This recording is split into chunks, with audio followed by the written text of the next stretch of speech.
I'm Chief David Gillespie of the Melbourne Police Department, and I'm here today with Michael Ayers, President of the Melbourne Chamber of Commerce. Michael, welcome. Thanks, Chief. Happy to have you here. Well, we appreciate you allowing us to be here and have a conversation today. And as you know, with Community Connections, I like to get out and talk to different people and really give them an opportunity to ask whatever it is that you would want to hear from the police chief about what's going on in the community. Well, great. Chief, first off, thank you for doing this. I think it's great to see you out in the community, talking to people and wanting to learn more about what's going on and what's on their mind. Appreciate having you here at the Melbourne Regional Chamber right here in downtown Melbourne. And something that I hear periodically and especially from some of our members is talking about the issue of homelessness, and whether it's with our downtown businesses or EGAD, the O'Galley Arts District, or throughout the community.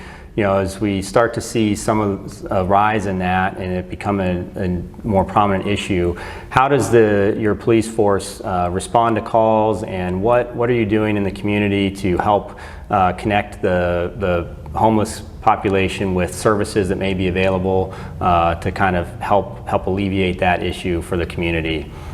Great question, and thank you for asking it. This is very important to the Melbourne community. First I'll say, as the weather gets a little colder, we have a tendency to see an increase in some of the homelessness.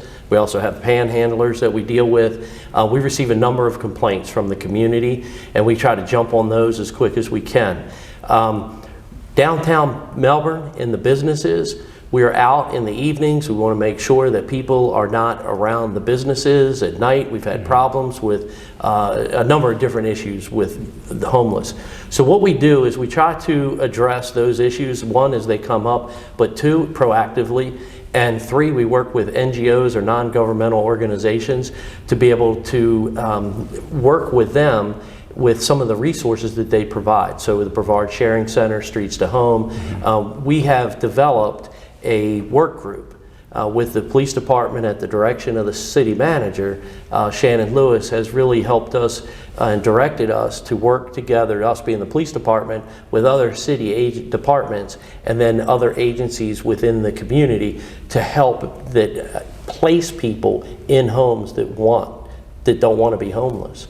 So for those that we can place, we're working with housing to be able to do that. We have a new building that's going to go up down on the south end. I think that's going to be a great resource for us to provide housing, but also resources and social services.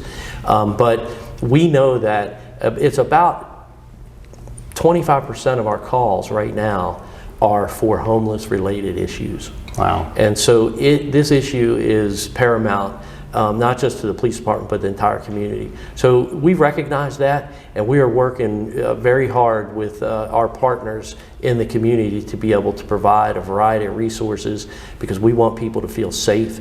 We want people to be able to go to the parks. We want people to go to the library, people to go to the businesses and feel safe and not have some of the issues that we know that do exist and that we're working on. That's great, Chief. I think it's great that the city has recognized the issue, the city, yourself, the police department, and are being responsive and trying to work with the community and work with our private partners to help alleviate the problem, get those people that need help and need assistance, get the assistance they need to help our businesses. And just from my experience, your officers have been tremendous. We occasionally have issues here and a reason to call, being downtown, and they're always responsive, they're always out and about. So I think you all have done a great job in dealing with this issue. And I hear from other businesses that when you guys, or when they call, you're quick to respond. So we appreciate that. Well, thank you. I appreciate that. I will tell you that we also work closely with all of our partners that are in the community, but the Daily Bread has been a big partner in all of this and helping us find solutions to some of the things that we're doing. It's a tough issue because we don't want to just arrest everybody. We got to deal with this, these are people, a lot of veterans that are homeless. We got to deal with the people in a compassionate way, but yet we have to be firm because we got to keep the community safe. Real quick, while we're here, I wanted to, because of COVID and the way that it's impacted business and the community, I wanted to ask you if you could just talk briefly about some of the things the Chamber's been able to do and to really assist some of the businesses in the community, because I know it's been a tough 6 months. Yeah, it's definitely been a challenge for the Chamber, but especially for a lot of our members and businesses in the community. It's uncharted territory. So when the pandemic hit and businesses shut down, we really had to pivot. For the Chamber, so much of our work is done face-to-face and in person and trying to connect people. So that's made it a challenge, but we quickly shifted to a lot of online virtual events and resources, and we partnered with the other chambers throughout the county to come together and provide seminars and webinars on different resources that are available to businesses, whether it's funding assistance from some of the PPP or the economic injury loans, working with the county to make sure that some of the funding that they receive from the federal government was going to come down and get out in the community, whether it's for support for businesses or for support for rent assistance and utility bills. We've tried to be that advocate for our businesses, and at the same time, shifting to an online virtual forum and keeping up those resources.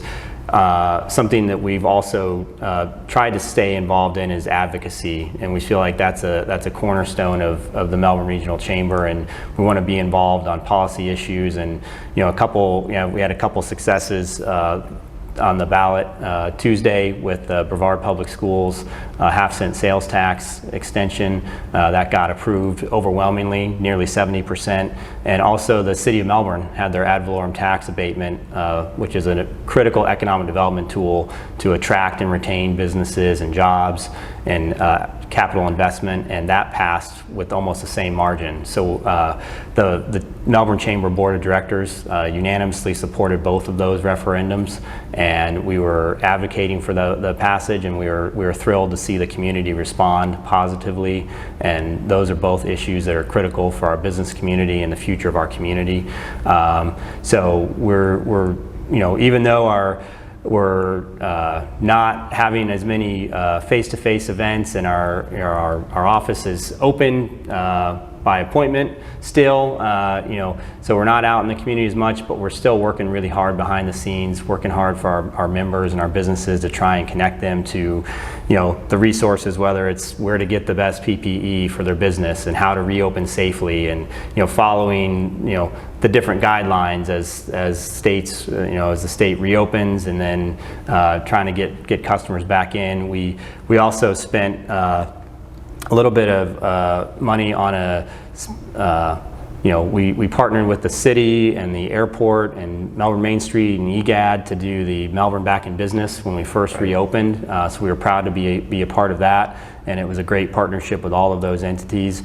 And then we also sponsored a Space Coast staycation campaign, encouraging people to, if they're not going to travel, they can still try and safely get out in the community, stay at some of our hotels and restaurants, go visit our restaurants and attractions. You got the Brevard Zoo, you got the Space Center, you got lots of stuff here to do that can be done in a safe manner and hopefully support our businesses and help them get through these difficult times. So we're still busy working hard trying to make sure the community recovers as quick as we can.